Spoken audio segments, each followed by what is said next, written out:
Hujambo mpenzi mtazamaji wa Ruaha Yetu TV, karibu kwenye habari za Ruaha. Jina langu ni Hosea Chengula. Uongozi wa kijiji cha Ruaha umebaini changamoto ya madawati katika shule za msingi zilizopo kijijini hapo na kuamua kuwasilisha wazo la uchangiaji fedha katika mkutano mkuu wa kijiji kwa ajili ya kutatua changamoto hiyo ya madawati mashuleni. Akiongoza mkutano huo, mwenyekiti wa kijiji cha Ruaha alieleza adhma ya uongozi wa serikali ya kijiji juu ya utatuzi wa kero hiyo. Tukaona tupeleke mchango wa shilingi 2,000 kwa miezi miwili. Mfuko wa kijiji utoe sehemu ya fedha katika milioni 39 na wenyewe uchangie, tupate madawati 525, watoto wakapate vikalio. Nao baadhi ya wananchi walioshiriki mkutano huo waliunga mkono wazo hilo kwa kuanza kuchangia papo hapo. Changieni padogo. Mimi naanza. Ngoja nije nionyeshe mfano.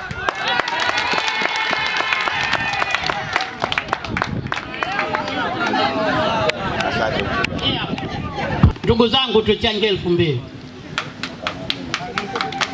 Tuchangieni 2,000. Mwenyekiti kesho natoa 2,000. Hapa kwa kuwa sina. Mimi niko tayari kuchangia 2,000 kuanzia sasa hivi. Naye diwani wa kata ya Ruaha Mheshimiwa John Alex Gwila aliuelekeza uongozi wa serikali ya kijiji hicho kupeleka wazo hilo katika baraza la maendeleo ya kata kwa ajili ya kuona namna bora ya kuongeza nguvu katika kutatua changamoto hiyo ya madawati. Kwanza kabisa niwashukuru kwa kuridhia kuchangia madawati, na hii ndio ilikuwa kero yetu kubwa miaka ya nyuma, wote mnaokumbuka. Lakini ninashukuru serikali pendwa ya rais wetu Samia, baadaye ikaja na ile program kwamba tunapoomba fedha za madarasa na madawati yanakuwepo. Sasa nianze na hili la madawati ambalo nimelikutia.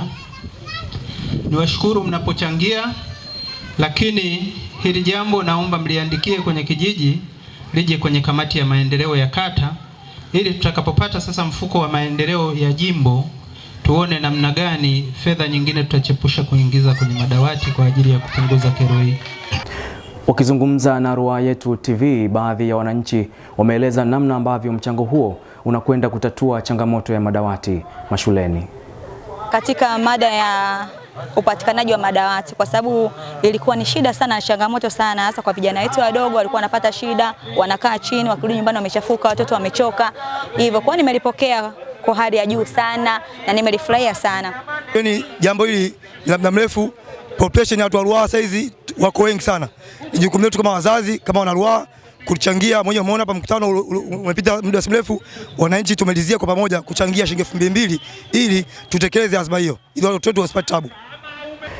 Na mtazamaji wa Ruaha Yetu TV, tumefika tamati ya habari za Ruaha. Kipekee kabisa ni shukuru timu nzima ya Montra Studios kwa kufanikisha matangazo haya. Hadi wakati mwingine, jina langu ni Hosea Chengula.